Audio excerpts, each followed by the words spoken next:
கும்பராசி, கும்பலக்ன நண்பர்களுக்குரிய ஜூலை 2026க்குரிய ராசி பலன்களை பார்க்கலாம்.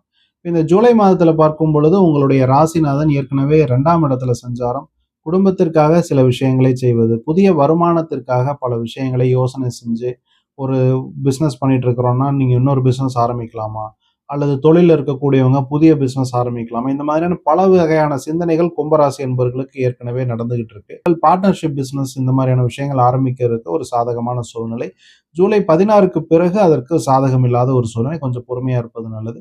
மேலும் 7ஆம் இடத்துல ஏற்கனவே சஞ்சாரம் செஞ்சுட்டு இருக்கக்கூடிய கேது உங்களுக்கு இந்த பார்ட்னர்ஷிப், நண்பர்கள் அல்லது உங்களுடைய வாழ்க்கை துணைவருடன் சில மன சங்கடங்கள் அல்லது அவர்களுடைய ஆரோக்கியத்தில் சில குறைபாடுகள், இந்த மாதிரி ஏதாவது ஒரு வகையில உங்களுக்கு வாழ்க்கை துணைவரனுடனோ அல்லது உங்களுடைய நண்பருடனோ ஒரு மனஸ்தாபம் அல்லது ஒரு பிரிவினை அல்லது அவர்களை புரிஞ்சுக்கக்கூடிய ஒரு வாய்ப்பு, அவர்களுடைய உண்மையான முகம் வெளிப்படுதல், இந்த மாதிரியான சூழ்நிலைகள்லாம் ஏற்கனவே நடந்துகிட்டு இருக்கும். அது இந்த ஜூலை மாதமும் கும்பராசி அன்பர்களுக்கு தொடர்வதற்கான வாய்ப்புகள் அதிகபட்சம். அதே சமயத்துல உத்தியோகத்தில் இருக்கக்கூடிய கும்பராசி அன்பர்களுக்கு இந்த மாதம் ஒரு சாதகமான மாதம். உங்களுடைய கர்மஸ்தானாதிபதியான செவ்வாய் பகவான் தன்னுடைய வீட்டை தானே பார்ப்பது உங்களுக்கு வேலையில் முன்னேற்றம். இப்ப நீங்க உங்களுடைய ஒர்க்ல நீங்க ஃபோக்கஸ் பண்ணிட்டு இருந்தாலும் கூடுதல் பொறுப்புகள், அடிஷனல் ரெஸ்பான்சிபிலிட்டி உங்களை தேடி வருவதற்கான கொஞ்சம் வாய்ப்புகளை இந்த மாதம் கொஞ்சம். கும்பராசி என்பவர்களுடைய புத்திரர்களினுடைய ஆரோக்கியம் அப்படிங்கிற விஷயம் ஜூலை 11ஆம் தேதிக்கு பிறகு ஒரு நல்ல முன்னேற்றம். அது வரைக்கும் கொஞ்சம் ஆரோக்கிய குறைபாடுகள் அல்லது உங்களுடைய சொன்ன பேச்சு கேட்காம நடக்கக்கூடிய அமைப்பு,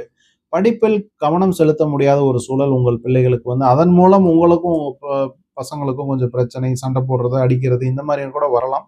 முடிந்த அளவுக்கு கொஞ்சம் பொறுமையா இருந்து ஒரு 10ஆம் தேதிக்கு பிறகு அதற்கான சூழ்நிலை தானாக மாறும். முடிந்த அளவு கும்பராசி என்பர்கள் இந்த மாதம் இந்த சொத்துக்கள் சம்பந்தப்பட்ட புதிய வாகனம் சம்பந்தப்பட்ட விஷயங்களை வாங்குவது கொஞ்சம் பொறுமையா இருந்து, அதுலேயும் குறிப்பா ஜூலை 11ஆம் தேதிக்கு பிறகு புதிய வாகனம் வாங்குவது, புதிய சொத்துக்கள் வாங்குவது, இந்த மாதிரியான விஷயங்களை செய்வது நல்லது. 4ஆம் அதிபதியான சுக்கிரன் கேதுவை சந்திப்பது உங்களுக்கு வாகனங்களில் சில பிரச்சனை அல்லது வீடு சம்பந்தமான விஷயங்களுக்காக சில செலவுகள் செய்தல் அல்லது சொத்து பத்திரத்தில் சில பிரச்சனைகள் இருந்து நீங்குதல், இந்த மாதிரியான விஷயங்கள் நடக்கும். அதனால அதுல நீங்களா ஒரு புது இனிஷியேட்டிவ் எடுக்கிறது எல்லாமே ஜூலை 11, 12 தேதிகளுக்கு பிறகு செய்வது கும்பராசி அன்பர்களுக்கு நன்மையான வாய்ப்புகளை ஏற்படுத்தி கொடுக்கும். பொதுவாகவே கும்பராசி அன்பர்களுக்கு இந்த குரு பயிற்சி ஓரளவுக்கு சாதகமான பயிற்சி. 2ஆம் அதிபதி 6ஆம் இடத்திற்கு போய் உச்சபலம் அடைவது, 11ஆம் அதிபதியாகவும் அவர் உச்சபலத்தில் இருப்பது உங்களுக்கு இந்த தொழில் சம்பந்தமான, உத்தியோகம் சம்பந்தமான விஷயங்கள்ல பெரிய பாதிப்புகள் இல்லை, உங்களுக்கு நன்மையான வாய்ப்புகளை நிகழும் அப்படிங்கிறது இந்த ஜூலை மாதத்தின் பலன்கள். கும்பராசி, கும்பலக்ன நண்பர்களுக்கும் உலக தமிழ் ஜோதிட ஆர்வலர்களுக்கும் மனமார்ந்த வாழ்த்துக்கள்.